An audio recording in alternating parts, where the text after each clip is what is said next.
All right, we're live. Running a little bit behind. Had a lot to do this morning. It was a nice day out. Got out for a walk, stretched my legs, live another day, all the other fun stuff.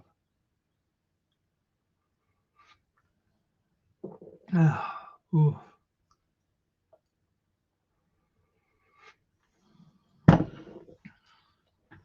So everything's been going fairly good with me. Hope everybody out there is doing all right. Got Mr. Big Country 81 here with us. And it's a nice day outside. The weather's being nice. It was freezing cold, but we got some good weather. Good morning. And all right, morning. It looks like we got a bunch that were waiting. Like I said, weather here has been good. Last week was freezing. I did get to go out and do some more testing of the budget guns and testing the ammo. That's the thing. Ammo's at its lowest price. And I guess the way you can look at it is I got three different, or actually I'm using four different rifles with four different types of barrels or whatever. And it appears that certain, depending, it's just the way it is, how they're manufactured. Certain guns run a lot better on certain ammo. I was testing all them things with PPU 55 grain bullets because I had a case of it here just lying around. Well, in the testings that I do, that ammo come out real crappy in some of these rifles. Some it wasn't too terrible, some it was. So, buying this array of different companies' cartridges and that, I'm finding some pretty specific stuff that certain guns like a certain brand of ammo and shoot it damn well. A lot better than what my initial testing of those budget guns came out to, because all of them are shooting 2.5, 3 inches. But I can tighten that up. And another thing, what you use for sights.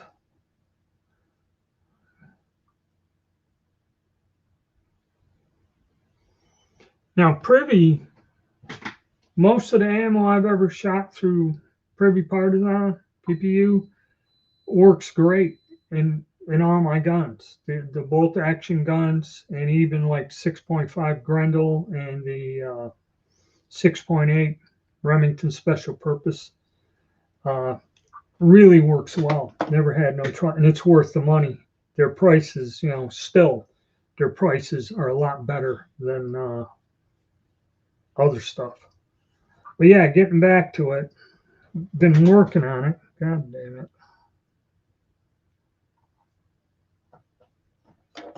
I got out, and then once I got done running the 55 grain, because most of them are 1.7 twists, I got one gun that is a 1-8. So now we're going to run 62s. I go to my local, there's a local shop that just sells ammo. And their prices are lower than anybody else. So if I just want one box of a certain brand, I go there. And usually they have a good enough selection to where, I can get 8 different brands to test. And that's what I was doing. But see, the 62s kind of got limited. So I had to go with a 68 grain and a 75 grain bullet, match bullets.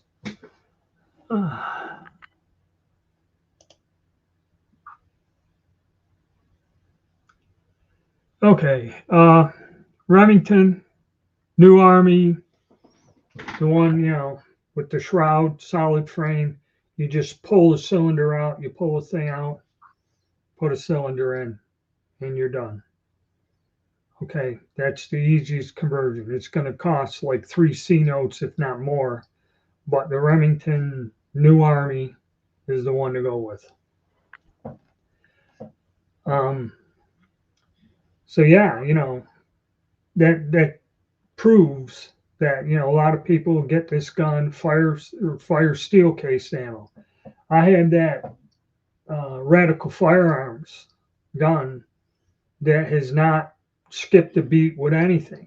And there's a guy took the same thing I have, took it out. Oh, we're gonna shoot it. He didn't get 2 rounds out of the damn thing. Okay, shooting some kind of steel cased ammo, and I got to go back and see how he did with it. Okay, because mine, this thing ate everything. My reloads, everything. It shoots all of it, and it has not failed once. And like now we're approaching 300 rounds of a whole assortment of ammo. And that's another thing when I test the different types of ammo is this stuff working in all of them? And I had two cartridges didn't lock open on the last round. It has something to do uh, with the power of the ammo or whatever buffer I put in.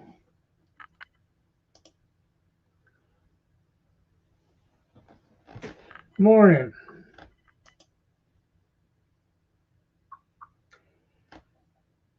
Do you need one converted, or are you going to yank my dick like the last 3 people did and never get back to me and send me the bolt or anything? But if you need one converted, contact me.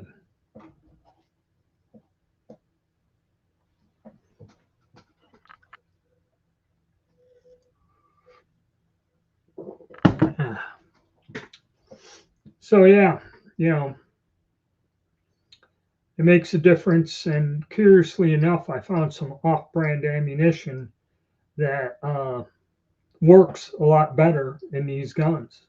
So these budget guns at 4 bills is thereby okay. And yeah, you can find a video where the damn thing just doesn't work or does weird stuff. I seen one guy had I think it was a Radical Firearms. The cases were rupturing in the chamber or something. So yeah, that's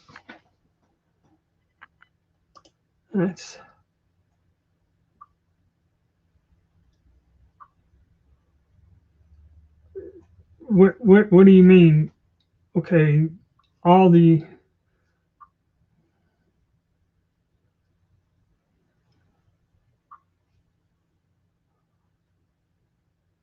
only Vetterlies that need to be converted are Swiss. All the rest of them are center fire. And even though there's different models 68, 70, 80, 80 something, whatever,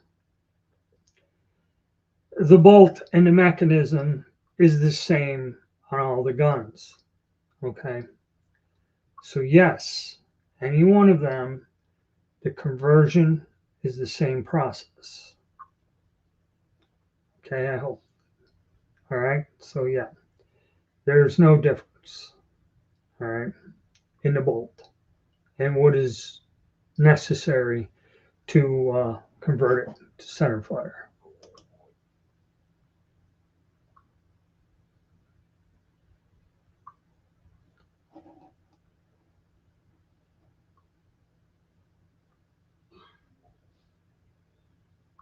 Tokara.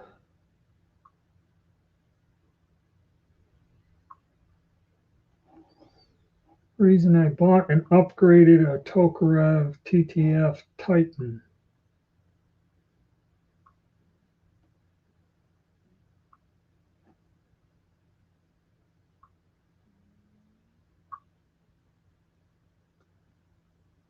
I'm not quite sure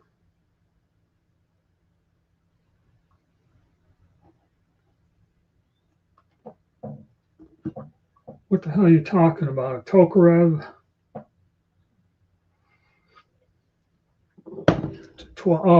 TTF Titan.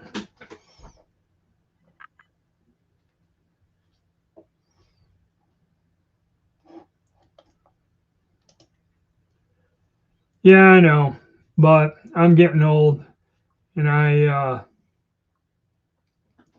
really don't give a rat's ass anymore. This stuff's getting ridiculous. You watch everything you do, and you slip and say the wrong word. You know, TTF. Okay, yeah, the 12 gauge. All right. Uh, Basically, I did just about everything I could, other than I put that and putting that rear peep sight on there, and it's kind of not worth it. Other than if you put on a rail, if you put some sort of holographic sight on there, that peep sight ain't worth the crap. Uh, but you know, they're it's, the shotguns, they work, some don't work well. But I don't know what I would make another video about. Plus, when they go out with the shotguns, they rip down the backer boards at my club and that. But TTF type.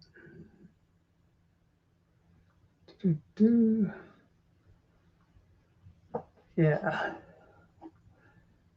not really. I'm kind of working on something else right now.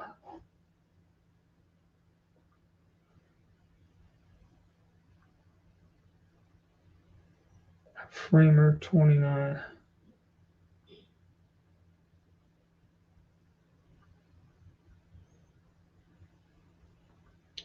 Yeah, that's why I said gun values. That's the reason I made this. I was talking about testing the ammo.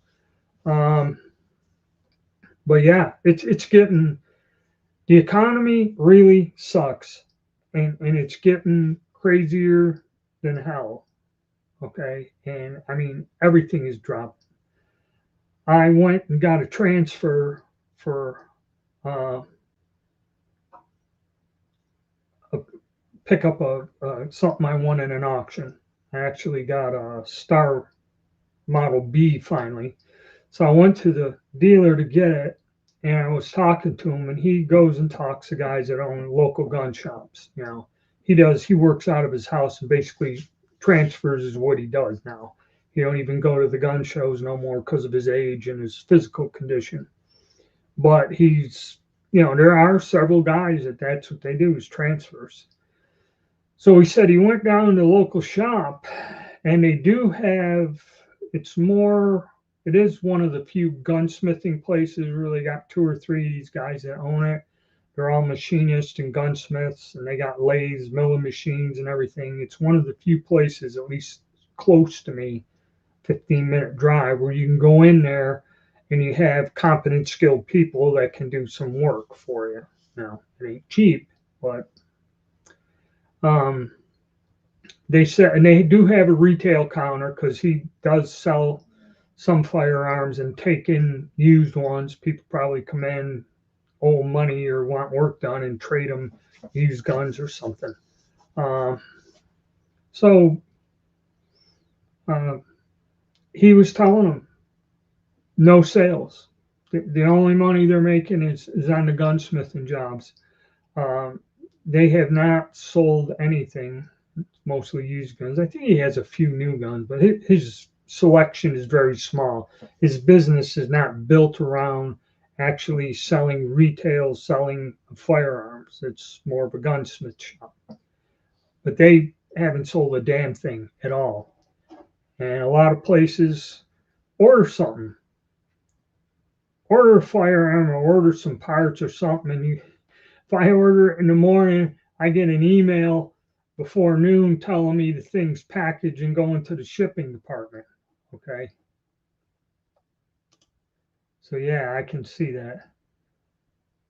Oh yeah, well, like I said, really not much I can elaborate on your situation. Um, Finicky is it just act up on you, and that's just the nature of them guns. Some of them run 100%, some of them do some weird crap. And just keep it clean and try not to disassemble it deeply.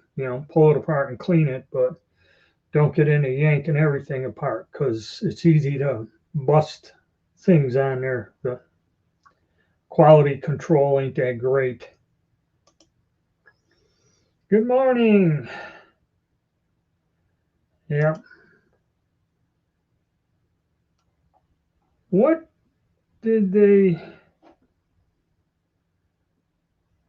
see? Like, I'm still broadcasting, even though I mentioned those words, like you said. They must target certain people. Okay. Because, like, the one guy that got it, they tried it with me. They did something, they gave me a strike for talking about the plague. And then all of a sudden, this video, it's been up for 2.5 years, lands me another strike. Okay, they screw with us. Okay, and basically they're sending you a threat. We're going to shut you down. And like I've told several people, I've done a lot of work, to have the whole channel removed. Like what happened to Hickok 45.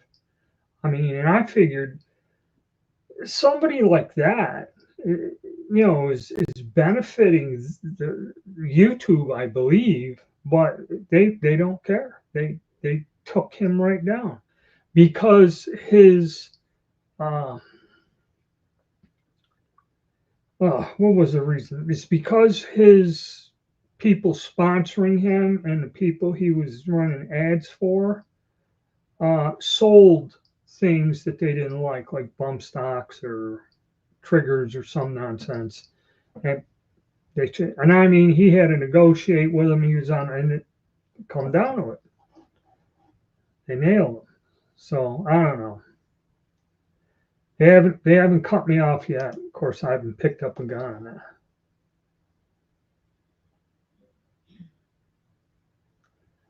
Yeah, I haven't really fooled with them much. And the reason I kind of fooled with them, and the reason I do a lot of this,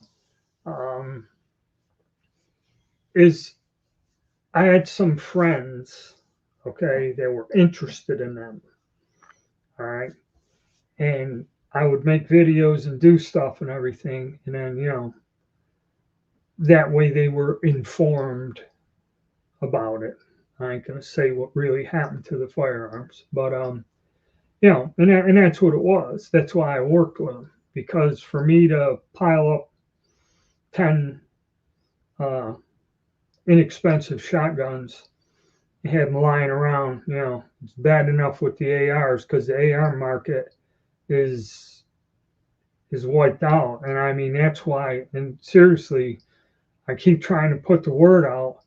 I'm seeing prices drop. I mean, yeah, it's a pain in the ass. I get 800 emails a day, but they have these flash sales and they're lowering the prices on stuff to where it's ridiculous. Just kind of like with Mill Surplus Duo says, um, you know, you can grab some deals. And the thing is, same with ammo. I believe the ammo is at a plateau. It's not going to go any lower because it's a consumable material and the cost. But what's going to happen if they don't sell it? They'll cut back on how much they make. And then if there's ever another panic, that's what I kind of wanted to bring up and discuss, is if there's another panic again for some reason, then you're going to see something far worse than what happened a few years ago when these companies stopped producing stuff. Which one would I pick? 7.62 by 55 or 308 Winchester?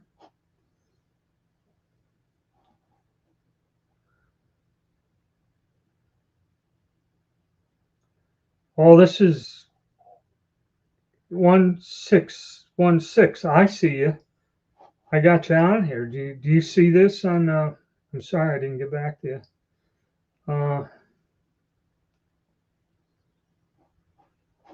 I can see it.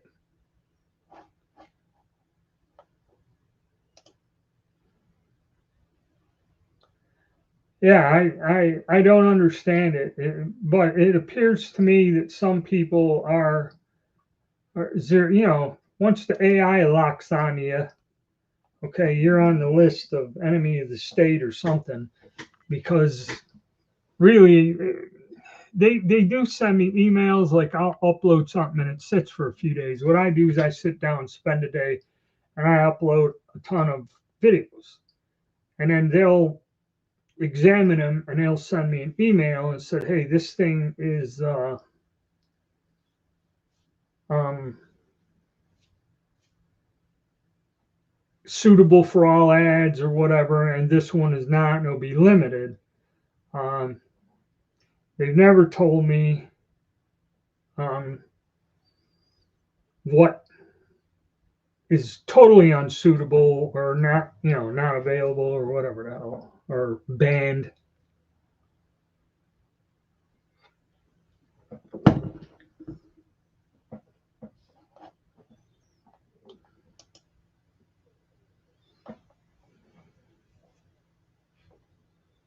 Yeah, yeah, that's what I'm wondering if this is gonna happen again. Uh, I don't know.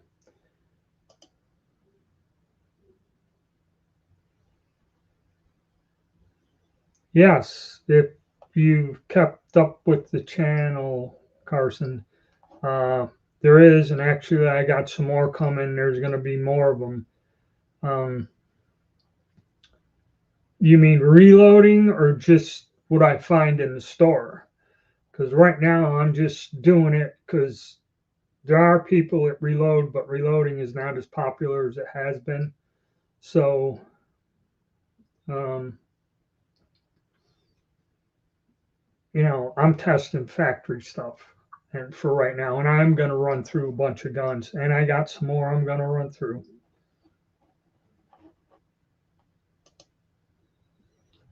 Well, it was there. I now you're under 5446. Not quite sure.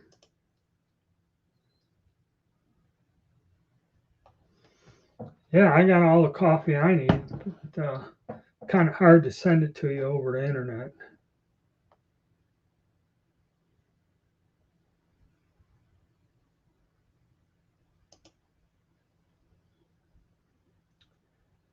The chat.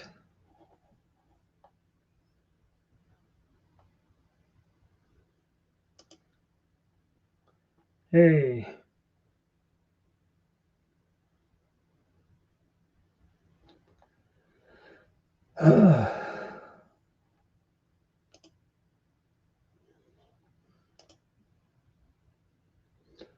All right. Hello from Germany. Boomstick.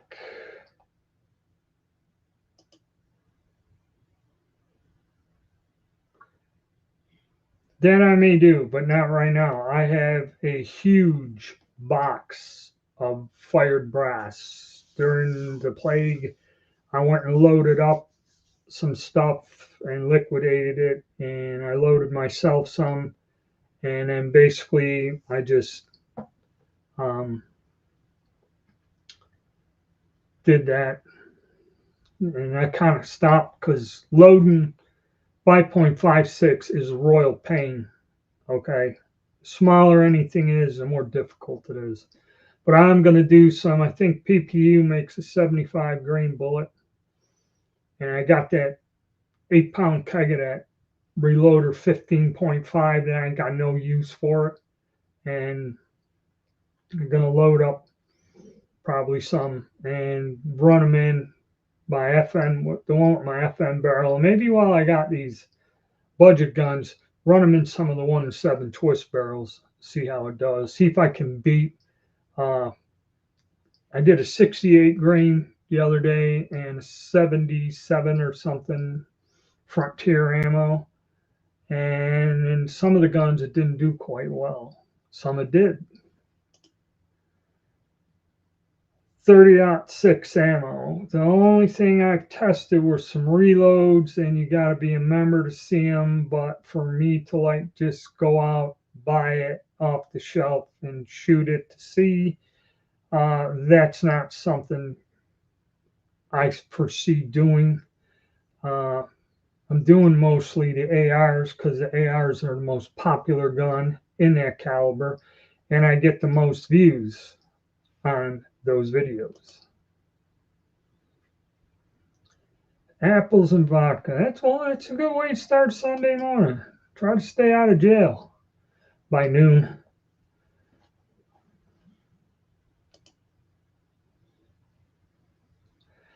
I doubt that'll ever happen. I was geared up to do 32 auto. Uh, I don't have any 25s. I got some brass laying around, but that's where if you're off a tenth of a grain in the powder charge, you're going to go over the max or something.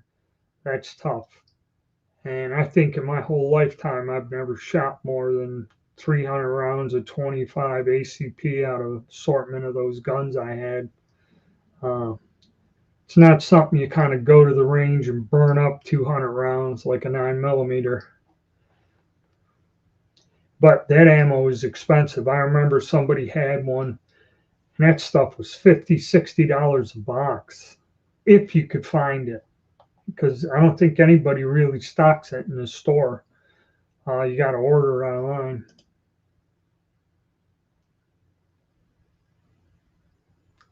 Yeah, see, another thing, I can only fire out 200 yards in my range. I have to spend, to go to this other range, I would have to drop another $500 to get into the club. And then 100.5 a year, because there was another fellow at my club who was talking about going to the other club. They mostly deal with rifle shooting, okay? And they have ranges and events, from 100 to 1,000 yard ranges. And I know two people are friends of mine that belong to that club. It's not as nice as mine. It's more open. They don't have, it's a newer club, so they don't have the physical structures that we do. We're established as over 20 years, 25 years or something. We got a nice clubhouse. We got the trap and skeet range. And like this club doesn't have, it has an area where you could set up and bring your own clay pigeon thrower and shoot, but it does not have an actual facility for trap or skeet or what's the other one, sporting clays. I don't think they do. It's mainly some handgun pits, and these guys get into rifle shooting. All the guys that are really into long range rifle shooting, like my neighbor, he's a member there, and he shot at 1,000 yards or some other stuff. And before they let you do that, you have to go through some pretty intensive stuff. You either have to have a record book of your competition and that, and somebody observes you shoot the gun at 100, 200, 500, okay, and make sure you know what the hell you're doing before they allow you to start zipping lead out to 1,000 yards. I kind of take it seriously. And for me, physically, to go into three positions, kneeling, sitting, prone, all that other shit, I'd have to have a walker and an assistant and two nurses to help me get up and down off the ground and shit. Well, another thing is if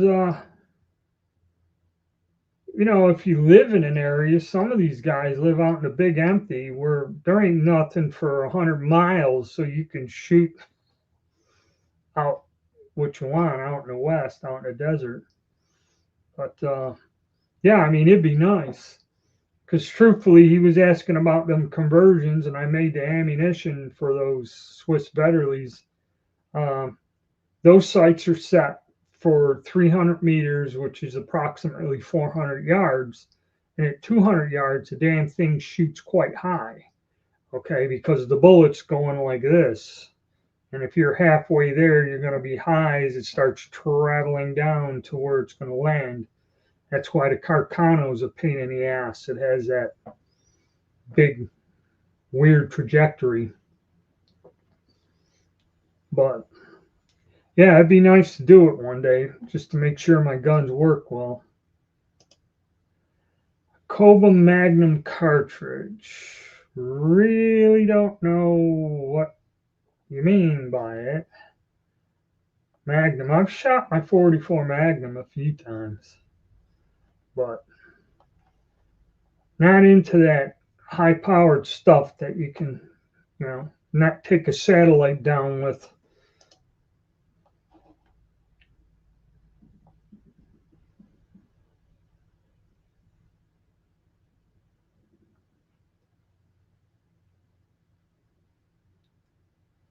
Yeah, I've seen those. Okay. I've seen those. If you're into a bolt action AR platform, I mean, what's good about it is you just need the lower, I guess. Or how the hell does that work? I was looking at those. I really don't know.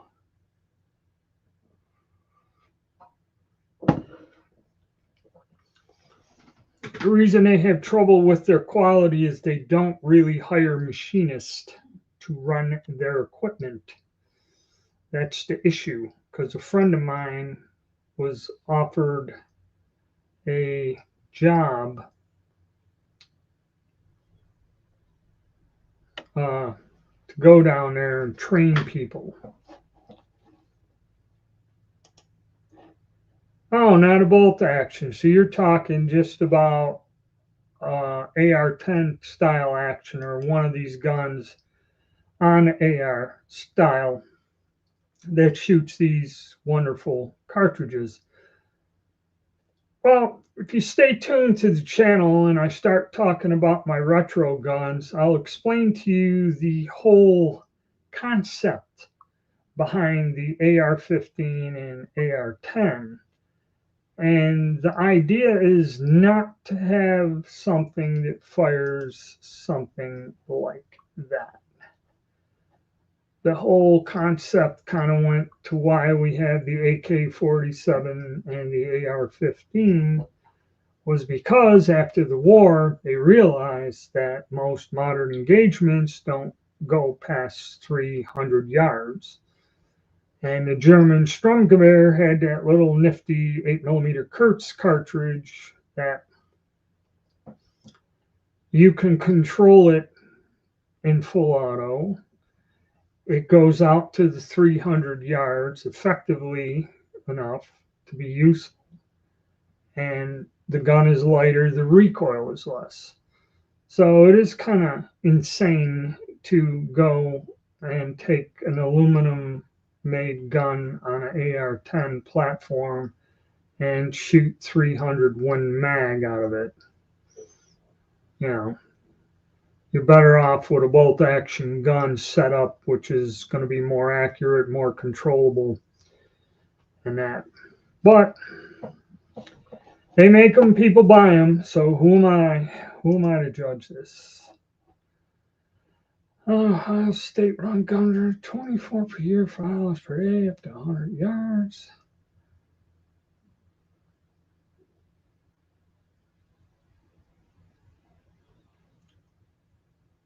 Yeah, well, in New York, I belong to fishing game clubs that it was like $50 a year. This is going back 20 years. I don't know what the hell it is now. You paid the $50, $60, and they had a pistol area and a 100-yard range. That's about it. This club that I belong to, and it's a different thing. It's not just there's a place that you pay by the hour, okay, and you usually have a range officer. You usually are supervised, and you can't shoot, trap, or skeet without somebody there running it at certain hours. The club I belong to, it's a tad bit expensive, but sun up to sundown, 7 days a week. And if I get there and I want to fire some trap, when you're a member, they take you and teach you how to turn the machines on.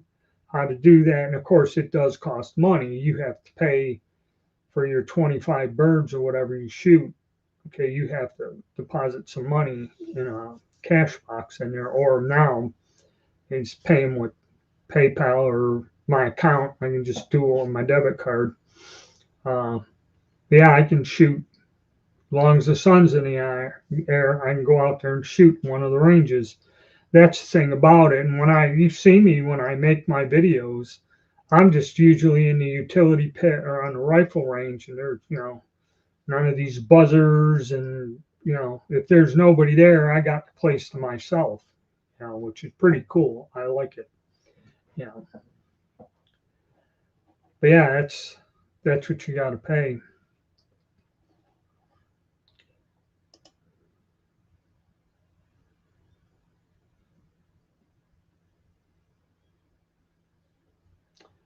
Yeah, see, every state's different. Like I said, we had Fish and Game. Well, we had a place at the end of this road outside the city we used to go shoot, and it was like people abandoned car. I don't know who owned the land or whatever, but there was a giant hill, and you just drove out there and you shot. And I guess eventually they complained and they started moving houses in. And if you went there, you'd get fined and arrested. And I remember the last time I was shooting there, the state police flew over with a helicopter or something. And I guess I packed up and left for they come there to find me. But yeah, we didn't have any state-run ranges where I come from.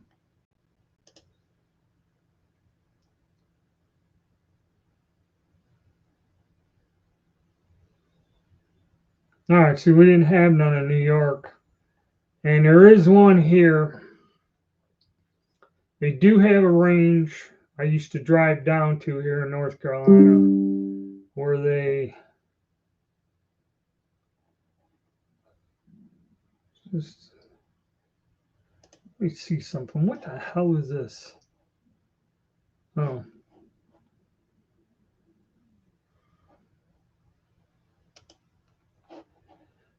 Sorry, I get these pop-ups. Oh yeah, they did have some kind of state thing, but there's horse trails, hiking trails, and it's by a lake where you go boating. And somebody screwed up and went over one of the berms and shot someone's horse or something. So I don't know if they shut it down or whatever, because there's no supervision, no nothing. And it's quite, no, it takes me an hour to get where I'm going, but it's quite farther away. And there's like no bathrooms or nothing. I got a clubhouse with a TV, it's heated, all this other stuff. So yeah, it's worth going to my club.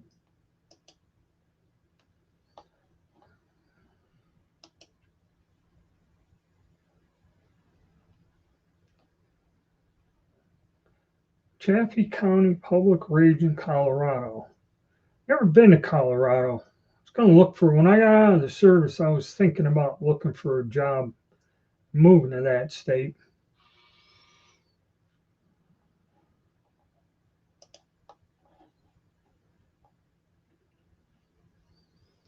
Yeah, there was something when they were working on our range, there was some sort of alternative because they were complaining up there. And I think they gave a link you could go find this. And this was something like these guys are talking about. It was run by the Department of Wildlife or something, or some kind of a state sponsored deal.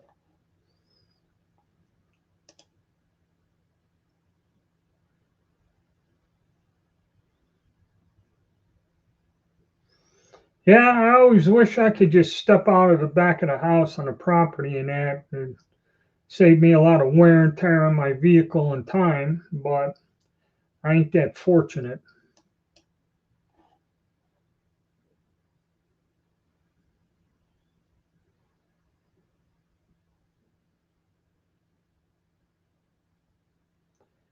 Yeah, I know what you mean. That was another reason why.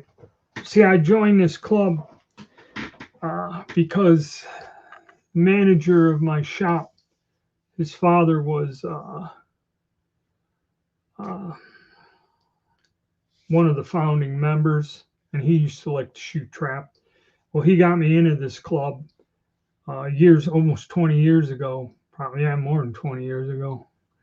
And it's a nice place. It's a bit of a drive, but it's a first class club. And yeah, no bullshit. Because you're right, these secluded ranges that are just open to anybody, like in that park down there in the national forest. That's a big park.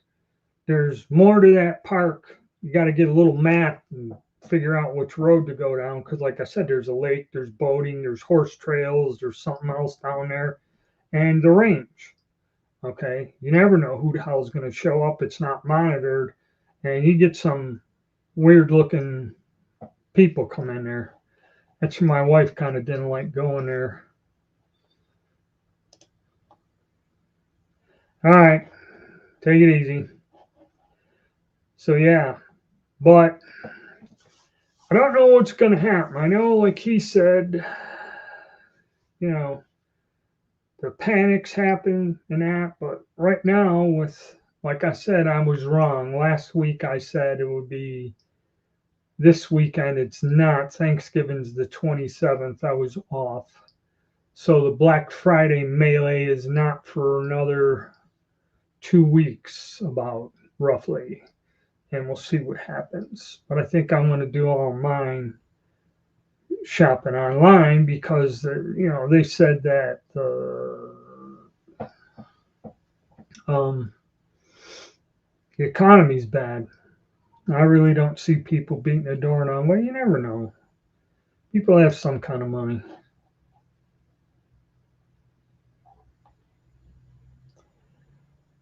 Not 45 years ago, that's about when I was talking about moving out there. About 35 years ago when I got out of the service.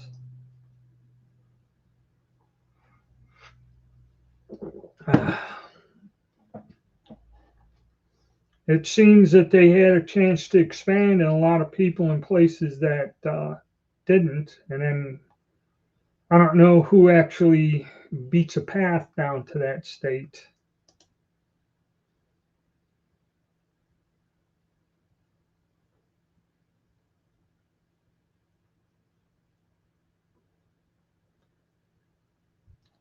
Yeah, that's a little odd. That's a little odd. But see, the thing is, when I was in a club, if I had some old gun, I'd let the guy shoot it. Surplus ammo was a nickel a round or some shit. I'd let people shoot my SKSs and 303 British. People ask you what it is. I'd let them shoot 5 rounds out of it. It wasn't quite unusual, but just to walk up to somebody in an open range, well, who knows? There you go. Gene Hackman, fantastic actor. But yeah, so I guess if you're looking for certain new firearms, there's a deal. And plus another thing, I found out the FN SCARs or whatever, those rifles, they stopped producing them. Colt has stopped production of all civilian models because sales suck. So they're just not making anymore because there's inventory, no one's buying it. So it's a very strange time. And you will see probably more and more smaller companies, either in the AR or in some other things, might go out of business here within the next few years. It's like when I was looking into Brownell's retro rifles. I seen something from, it was 7 years ago when they came out with it, but it was about 4 or 5 years ago. Ian was talking to one of the company people about it and looking at the guns. And the guy said, we made them and they did not sell. And he goes, we spent a ton of money to produce this line and fabricate these parts and that. And he goes, everyone goes with the M16A1 as compared to the earlier versions which is what I was interested in, like the prototype. And they said we didn't sell them, so we just stopped making them, which is kind of a shame. But then again, back then, 7, 8 years ago, even though it wasn't as expensive, or actually the same prices that Harrington and Richardson PSA's getting for these retro guns is about what the hell Brownells was selling some of them for all those years ago. So it ain't a bad deal considering 7, 8 years inflation in it. It's a C note difference or something. Yeah. And if you guys stay tuned, you'll see I finally got one of their products, and I'm working on building my 601. And actually, it's pretty decent piece of equipment. On a box, 30-06 has 7 miles. How would you know? Is it wishful thinking? All right. It's like they tell you on a box of 22s, it's got a 2-mile range. The reason they put that on there is to make you think. If you shoot the gun into the air, it will travel, okay, a distance. And I've heard of several things. There's somebody here who was in the city in Greensboro. The woman was driving with her husband on a main street where all these shopping centers and stuff were and everything. Had the window rolled down. Somebody fired a 380 automatic somewhere, either road rage or something. And this woman was driving down a busy thoroughfare and got hit square in the side of her head with a bullet and died. Okay. And I guess this is true because I was at the Legion, my buddy, who had this big fancy truck and everything and that. And the way the property is, where the road is, it goes down. So when you're standing in the parking lot where he was parked by the end of the building where the club room is, where we go shoot pool and that, if somebody was in a trailer park across the street and fired a pistol, it came down and hit the lower part of the door of his truck and put a big, huge dent like that in it. Didn't punch through the metal. So somebody fired that pistol from probably in that damn trailer park there, and it clipped his car or his vehicle. That's why I parked behind the building, because there's the one building, the barbecue pit building, and a highway. So unless they go down in the apartment building there, my vehicle isn't going to get riddled with bullets. But they do say that to make sure that you don't fire it. Okay. Will the bullet travel? Or it's like shooting in the air. Them things do come down. A lot of people told me, oh, it won't even go to a roof. There's people killed by that crap. Okay. It's I haven't heard of it, but the thing is, I don't want to experiment and find out. You could go 7 miles away and have your friend shoot towards you and see if the bullet makes it. Yeah, I don't know. I don't want to know.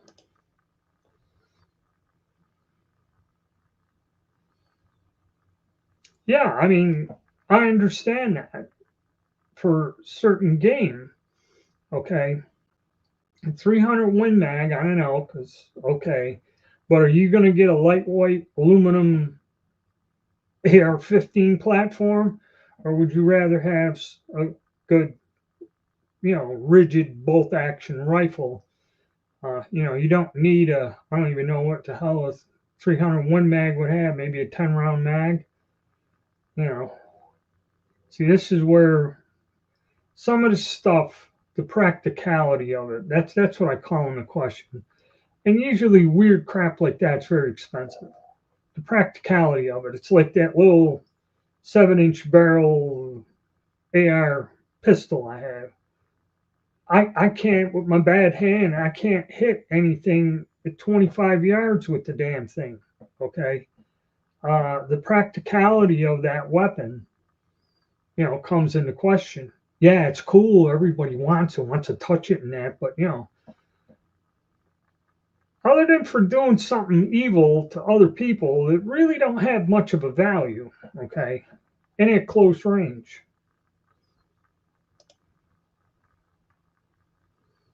Castle Rock. I don't know much about those places, but everywhere, I don't care where you come from, this whole country's going down the drain. Okay, you can't escape it.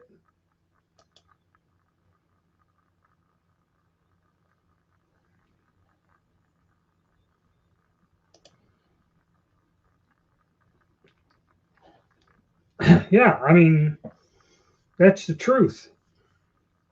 Okay, if you can shoot at 1,000 yards with a 30-06 or even a 308 and that they shoot at 1,000 yards. Um, how much drop? And isn't there a record some guy made over a 1 mile shot in the Middle East there or Iraq or something and clipped somebody, some counter sniper thing? Uh, you know, so yeah, it's feasible if they can make aim shots that far. How far the bullet would actually travel itself before it runs out of steam, and that, I don't know. 7 miles probably a bit of a stretch. 22. I don't know. They used to put it on a box. Let me see if I can find a box somewhere. I should have a box of 22 lying around here someplace close by. Yeah, here.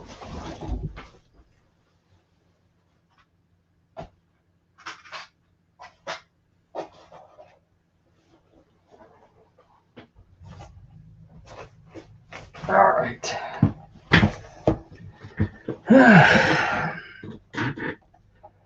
Copper plated hollow points. Energy. All right, they give you something about bullet dropping stuff. Let me get a box out and see if it's still on the box itself.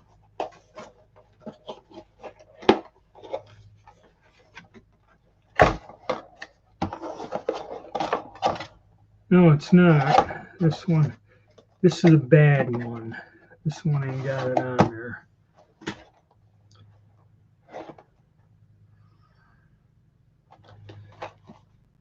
No, but I remember those warnings on ammunition. It told you range is something mile or some stuff.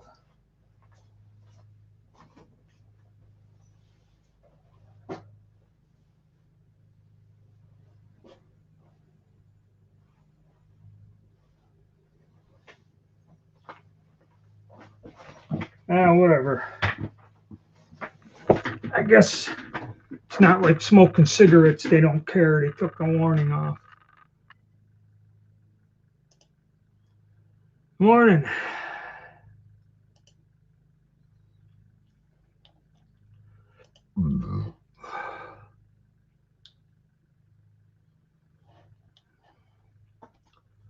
Santa Fe.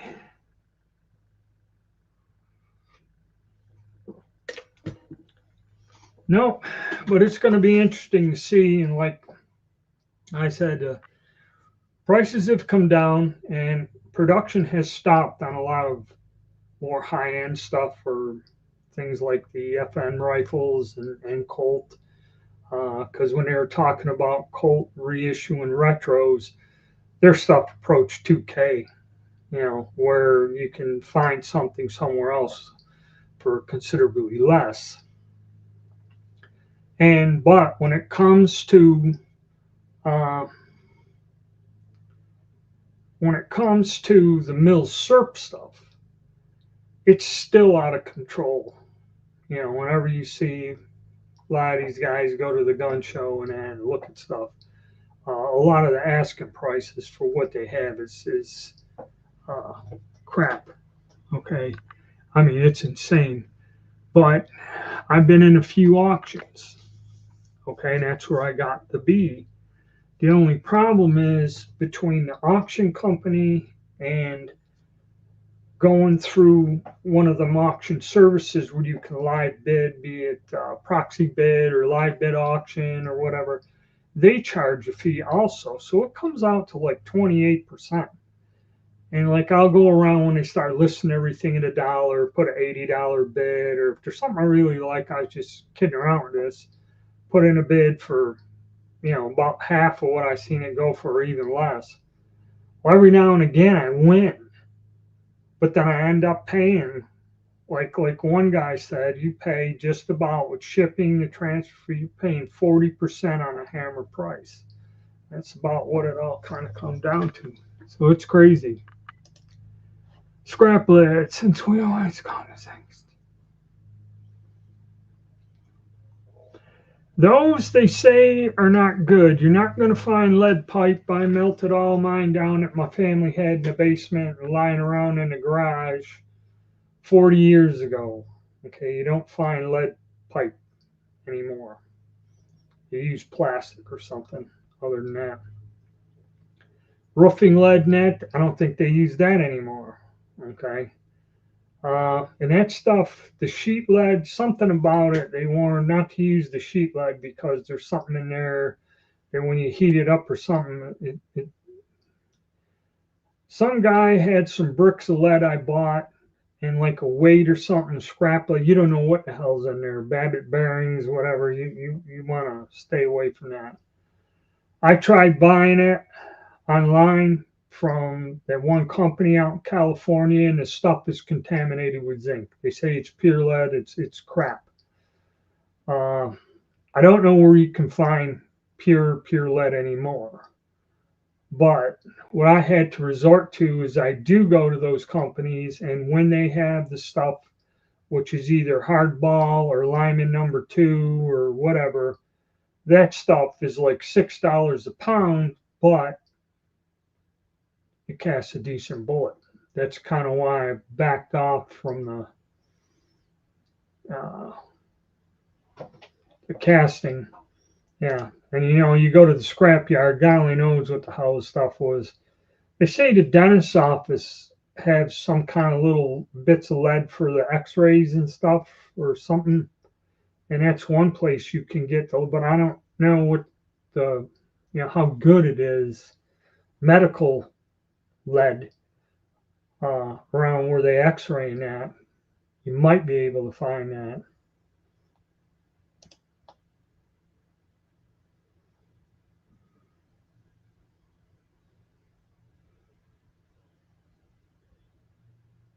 Yeah, I've been to Albuquerque in 1984. Stopped there to get a 6-pack of beer on my way to San Diego.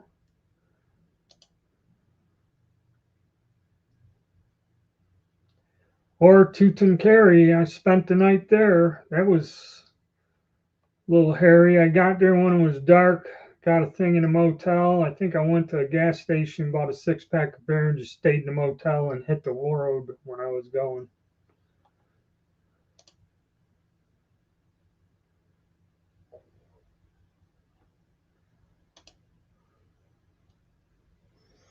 And I don't want to go there.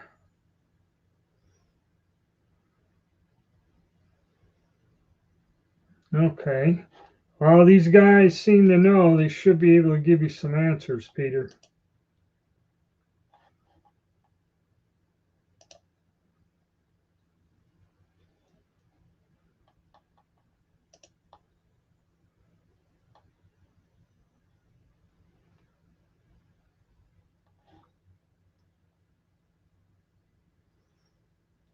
Yeah, some of them, the ones my family had in the house, they were all cast iron.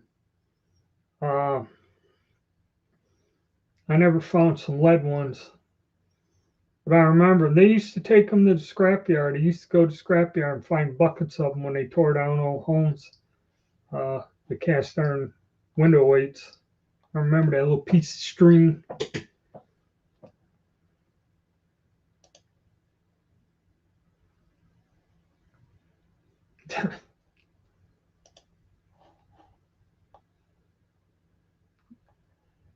Yeah, that's tough. And I'm not quite sure what type of lead. It's kind of a sheet lead.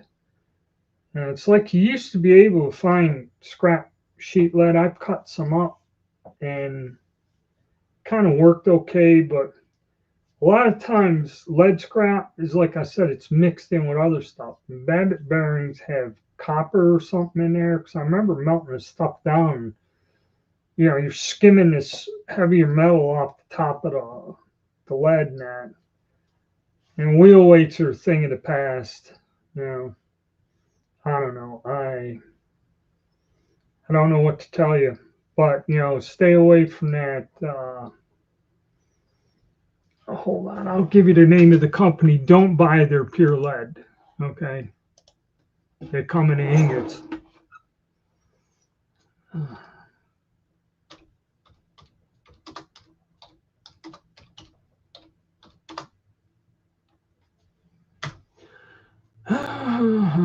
Yeah.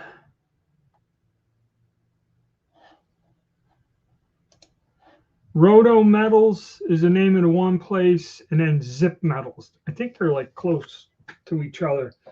And you have to understand, Kirby, lead's no longer smelted in the United States. They closed the last plant that does that. It was down in Louisiana.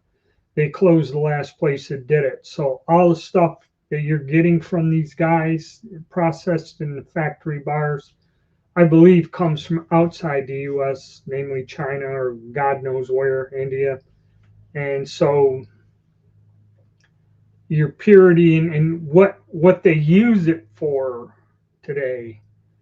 I mean, some of that stuff I melted down and I paid, I don't know, $4 a pound for it. When I fired it in my musket, you can see where whatever was in the ball got stuck in a rifling, and there was this strip of metal that when I cleaned it came out. Uh, so it's zinc or something got in there. And they say it's 99.8% pure, but all you need is just a little bit of a contaminant, and it ain't worth a crap when it comes to casting a bullet.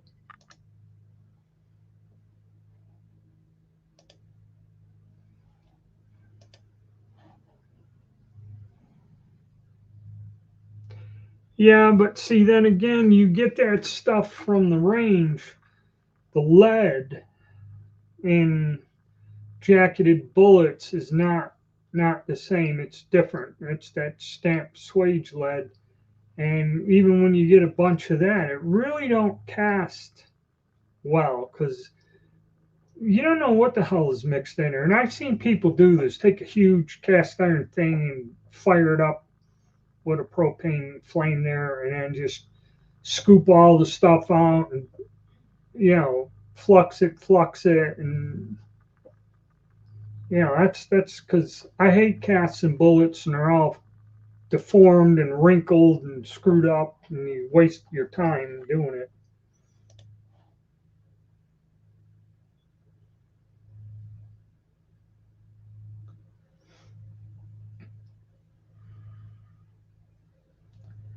Yeah, but I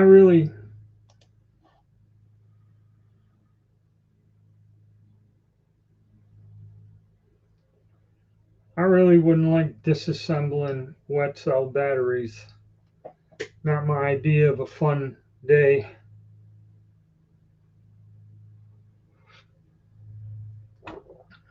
Yep.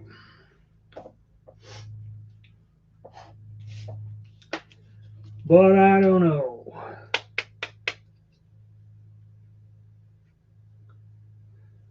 I don't know.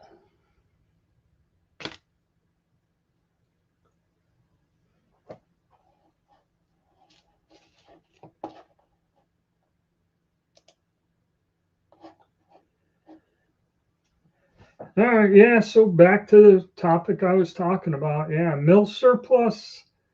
It's funny. Uh, looking at realizing what the people are paying in a premium, they're paying a pretty high price. Even if the bid doesn't go super high. Like when you go to the gun broker, that's where Fantasyland is. Some of the stuff people are asking, over over a K for a gun that ain't worth six, at the very most. Okay, and then you got to pay tax, everything else. And another thing, say you're selling your stuff. Okay, I remember them bees went for 4 to upwards close to 5. And I seen them sell for that a few years ago when they came in, the early ones, because these are the ones made in the 40s. Had the '08 marking on it, and it's pretty cool. I always wanted one of them. But the hammer price, now I don't know how the deal is. Does the guy get the hammer price flat out, or are they shaving 5 or 10 off? Okay, because if they took a percentage off, he ended up with less than 2 bills. And if he bought this thing 5 years ago and paid close to 5 for it, that's a pretty damn big loss. Okay, because there was nothing wrong with this thing. I took it out, shot it. It shot fine. I think the magazine screwed up. Had a few hiccups with that, but all in all, the condition is good. The bore's good. Some mild pitting from corrosive ammo, but nothing horrible. It's actually very light, and it's right at the end of the chamber. It only goes like about that much. So the rest of the bore is clean and good shape, and it shoots well. I mean, I picked it up, I get hit with it.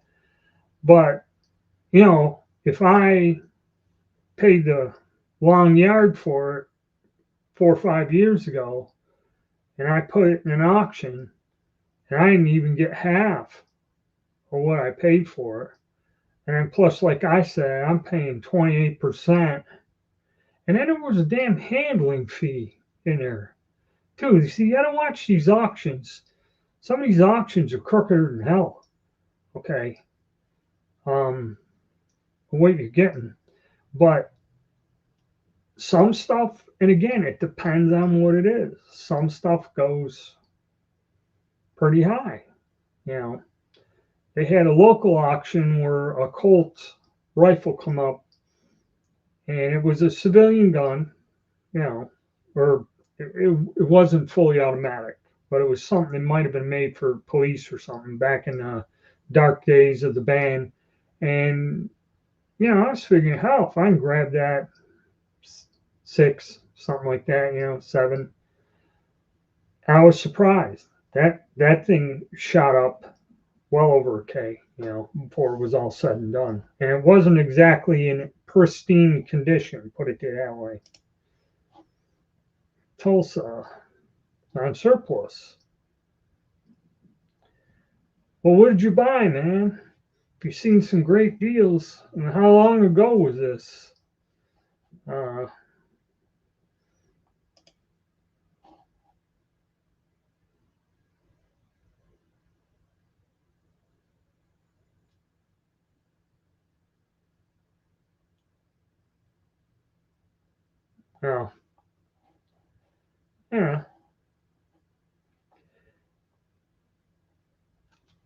Yeah, but like I was saying, it's the market's changing, everything's changing, and I think as the economy gets worse, a lot of people, they said the local stores ain't selling nothing, and like I said, these auctions, because when they're telling me it's 28% on top of the hammer price, I ain't bidding on nothing. Okay, but another example, just screwing around, maybe had one too many glasses of wine after dinner or something, and just say, what the hell, let's click this, click that. I said, most auctions it's so low, okay, it won't go that high. The auction house is making some money in that. But then again, what about the person that put that in the auction? Did they get hammered? And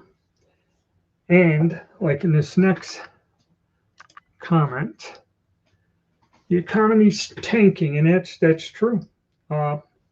like I said, when I went to pick it up, the guy told me, he said the local gun shop, other than the gunsmithing things they're doing, but it is more or less a gunsmith shop. It's not really a retail shop. They haven't sold nothing. They're not selling anything. And I don't know. I haven't been into a local big box store. I went into one to get a box of ammo for the testing. I went into an Academy Sports.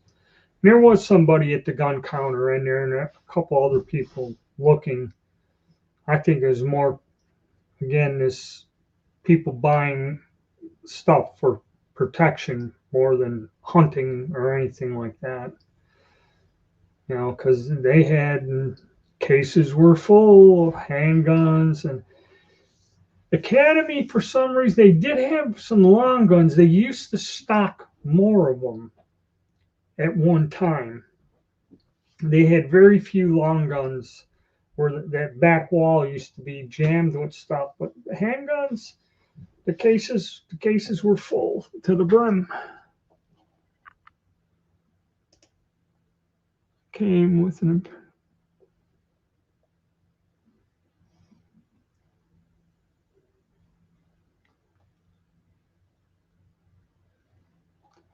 okay, so Imperial Sword 1200. All right, so I don't know. I never collected edge guns or swords, so I have no idea what the current value is. I remember they were like, you know, I'm going back 4 years, $200-300 or something, and they were plentiful because all them World War II vets were still alive and selling this crap when their wife made them clean the house out.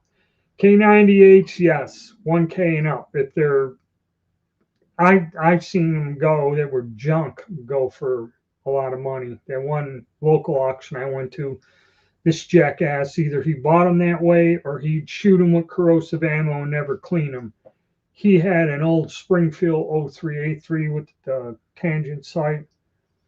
Bore's gone. He had a K98 and bore's gone. He had a couple 303s and bores are gone. I mean, you look down there, it looks like a cast iron pipe, just right. There's nothing. And that's where I got that Argentine cavalry carbine. That was the only decent gun in the whole pile. Okay, probably because he couldn't find ammo. Mosins are about 3.5. I mean, they used to go higher, but not anymore. Handguns 450 to 9. You mean mil surplus? You know, or just revolvers in general?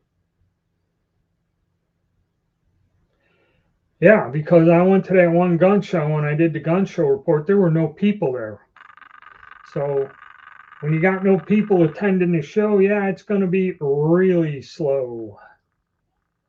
Real slow.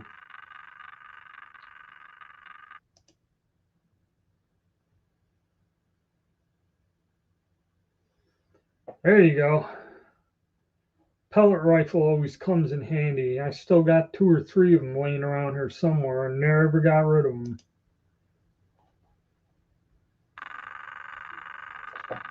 Well, what happens is, okay, if you're a dealer, all right, this is how you do this, and it depends what you're doing. If you're a dealer, and like my jackass brother did with the coins and stuff in my parents' estate, he sold it for 75% of spot on silver and a couple gold items too. Okay. What the family's going to want to do is they don't know what the hell it is. They just want to get rid of it and turn it into cash. So what you do if you're big, you go, you find these people, you buy these guns, and you get them at a cut rate price. Okay. Especially if there's a pile of them. Very few people are going to walk up and say, hey, I'll give you 5K, 10K, whatever, how big the collection is. They buy them cheap, and now they got an inventory, and they're going to keep them. You know, if you can go and buy stuff, mil surplus stuff, and if you got deep enough pockets, if you're lucky and know the people and get a couple items you want, You know, I've done that. Like I wanted one thing out of a gun collection. I told the widow basically what the current value of everything was, and I was honest with her. I didn't grab it for nothing. I said, this is what it's worth. It was a mint M1 carbine. I paid her the going rate for it at the time, and I took it. What will happen is if they sell like that, somebody will buy it up, and there's a guy in Florida that he doesn't even list stuff no more. You contact him, he sends you a list and the stuff, he buys it, sells it way less than you'll find it anywhere else, and the stuff's gone. So he's turning over money quick because my neighbor bought a Swedish rifle, a nice one, 90, 96 or whatever, beautiful gun, for like 4.5. Where a lot of times a gun in that condition you'll see go for 6 to 7.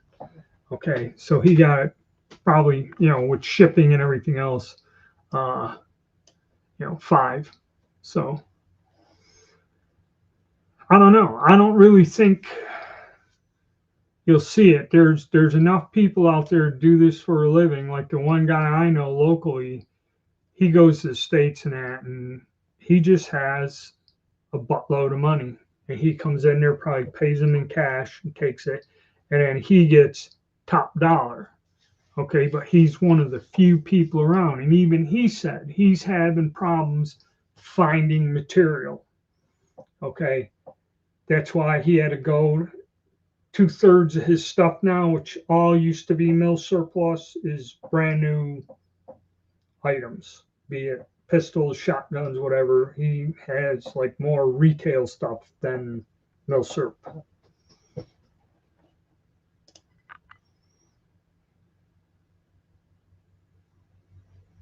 Yeah, they don't unless you're insane like me and don't care.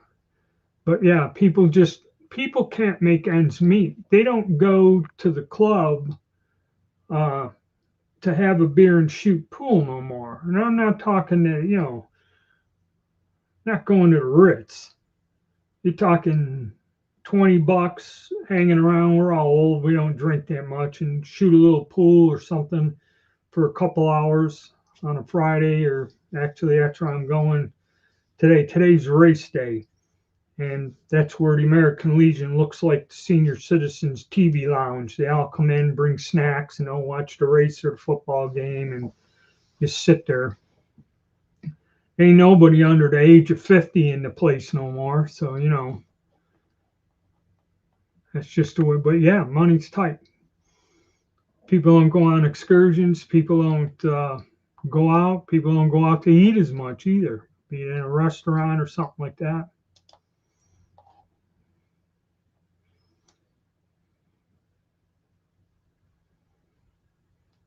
Yeah, because that's the way the guy runs his business. Uh, I had a local gun dealer years ago that I'd go in his shop and I'd say, hey, I'm interested in this and that. He'd look it up and he says, this is the MSRP. He goes, this is what I dropped that on it. He goes, I'll call up the wholesaler if they got it. He'd give me a price. And it was always a bit less than, full MSRP. Some stuff that was popular, it was the MSRP in that place, but that's how it kind of goes.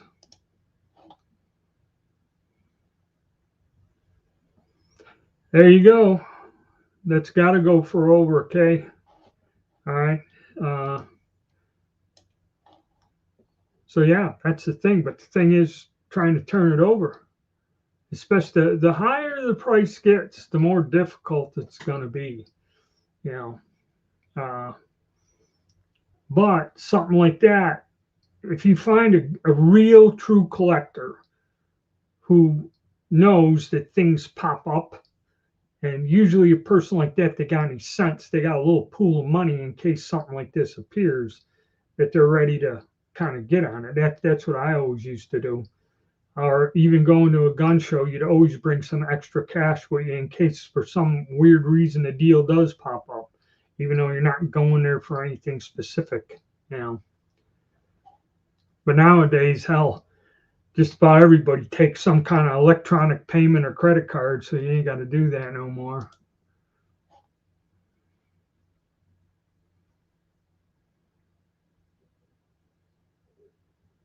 That's another thing. You're probably going to see stores and shops close.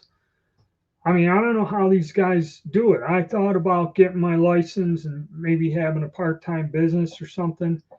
But if I had a damn place I was renting and had to go in there every day as a full-time job, I mean, yeah, I heard these guys brag. They went to a gun show and this guy, in a day and a half, Sunday morning, he sold everything he bought with him. And he just said, I collected my things around 11 o'clock in the morning on Sunday, put all my racks away, and just left with a cash box full of money during one of the panics. Okay. Yeah, that's great. Then 2 years later, or like now, you get in there, you have him, it ain't going to move. And if it don't move, and that's why I tell people the reason they're lowering the prices on this new stuff and selling to you through this email, any inventory sitting, okay, is money tied up and you lose money.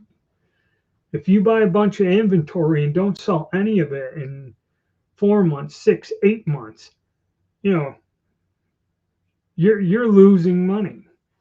Okay. And like I said, it's like with the Brownell retro guns.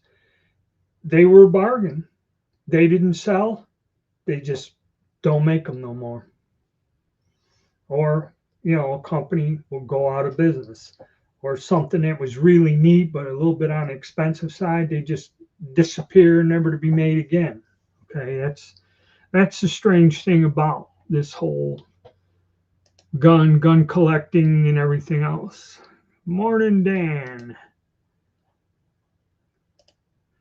Yeah, sorry I couldn't work something out for you, but I don't know if it'll ever change either. Okay, right now anything like that it's tough. Okay, Bertram stopped importing stuff. A lot of the things that you convert to it are expensive, and they're either double, triple the price, or they're not being made because nobody's buying them. You know. So yeah, but sorry about that.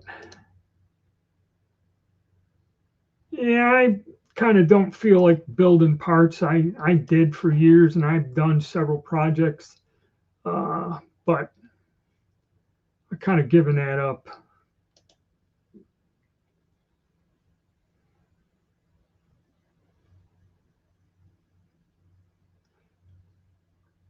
Yeah, I mean that's true. That's just the way this hobby is. I spend a lot of time doing that. A lot of people won't do that. But like I said, even going to these auctions, you can go up there and screw around, and it could be a total waste of a day, and you might walk out with a halfway decent deal.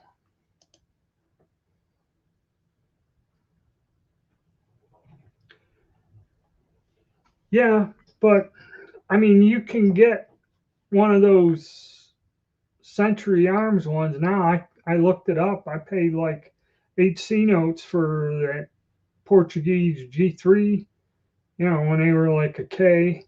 Now they got them for 6, 8, 9 or something on sale because nobody trusts them, and just they don't trust them, and that's a lot of change to throw out and have something that's gonna be problematic.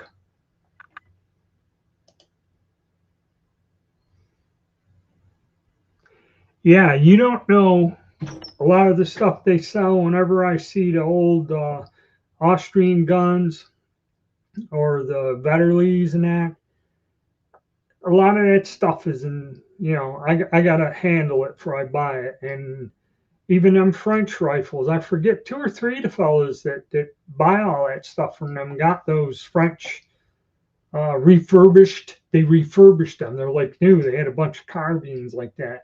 Or they shot out. I mean, yeah, you put a new stock on or something. It's probably something that was all busted to hell to begin with. That's why they went and put new wood and everything on them, clean them up, refinish them. But you got a worn out, broken down gun. You know, that's why you got to watch that. It's kind of why I can't say I stopped getting mill surplus, but it's just it's so hard to find something in decent condition. Number one, and number two, because there's a lot of stuff I get that Royal Tiger doesn't import. Okay, I haven't heard anything about them CZ pistols. And what they do also is you'll see a lot of their stuff show up on Atlantic Firearms and a couple other different websites. You'll see this show up, so you got to kind of be leery too. At least Atlantic Firearms tells you the guns are in poor condition. You know, they're not trying to pull one over on you.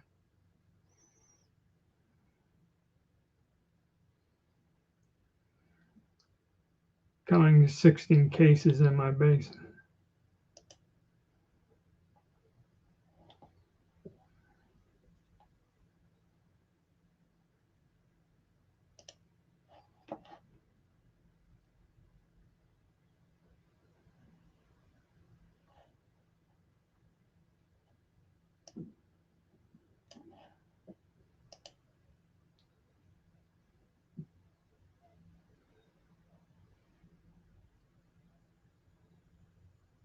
Yeah, me and my wife were talking about that at my age. Well, if I got the mortgage when I was 14, I'd just be paying it off. So yeah, I've owned like 3 other houses and that.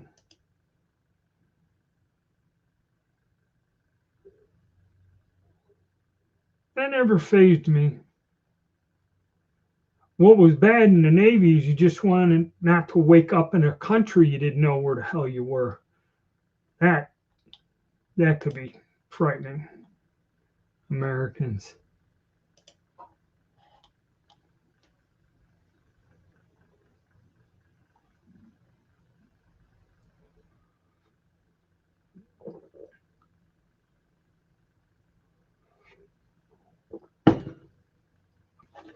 Well, I don't know.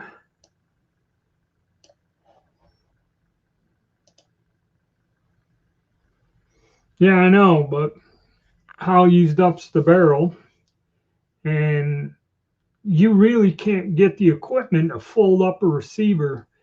And I looked into it.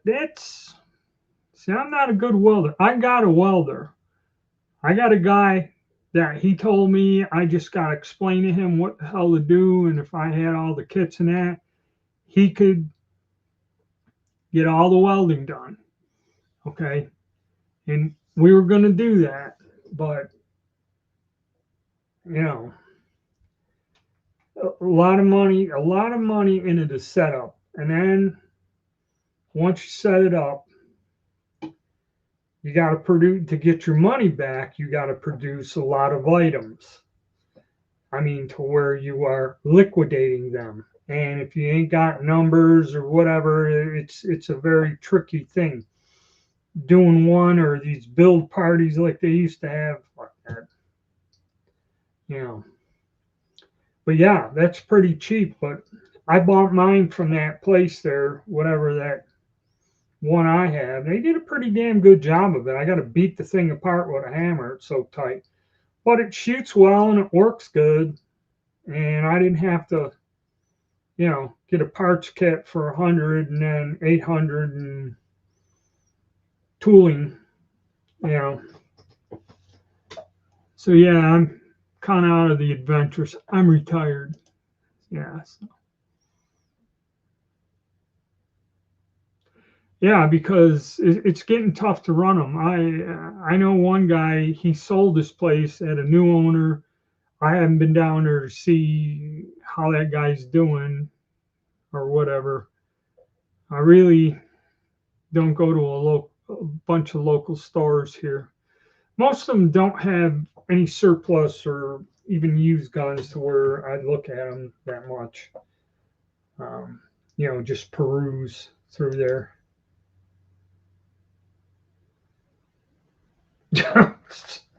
Try bidding against them. Yeah. There are some people, going back to that, there was this guy that was older guy. He's older than me. And he decided he's going to become a collector. And he would go to these auctions. And I mean, I was trying to get just a Browning model 1922 without going over, 6 bills. Okay. And it started off, I started 3. And of course, it was something with a swastika stamped on there. So, of course, he runs it up to 7. Let him pay. But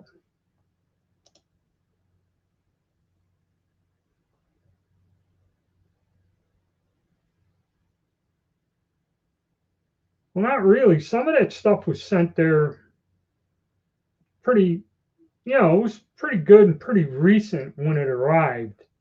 It's just that was all they had for 100 years. That's why it's all kind of worn out. I don't think they had several wars even back in the 70s, 80s. They're not professional soldiers. This stuff probably never clean, maintained. They had no. So it's just taking it, beating the hell out of it. Then when whatever side won, everybody throws it into a pile. And like they showed the goats peeing on the KAR 98s and that. Yeah, so.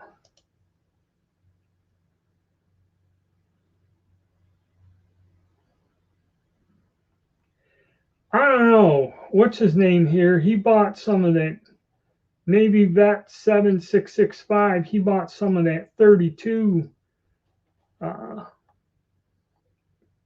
check ammo. And I don't know. It's quite old. I don't know what kind of luck he's had with it. He did mention something to me, but not sure. And a lot of it too depends where it was stored in that.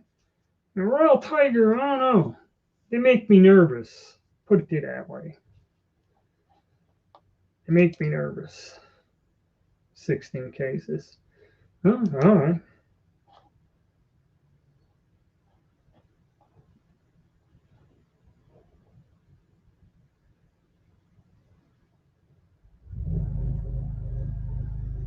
Yeah, I gotta see all that. I don't know if that's the missiles firing up the damn line.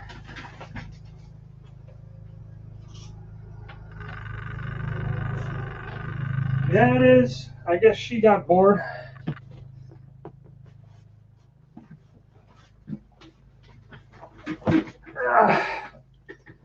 Should spend more time with her. Oh, but speaking of which, gone an hour and a half. Probably wrap this up today. It's been fun. A lot of good conversations. And I guess we'll see y'all next week and we'll see what new things develop in the wonderful world we live in. All right. Thank you guys for stopping by. And I'll see you fellas next week.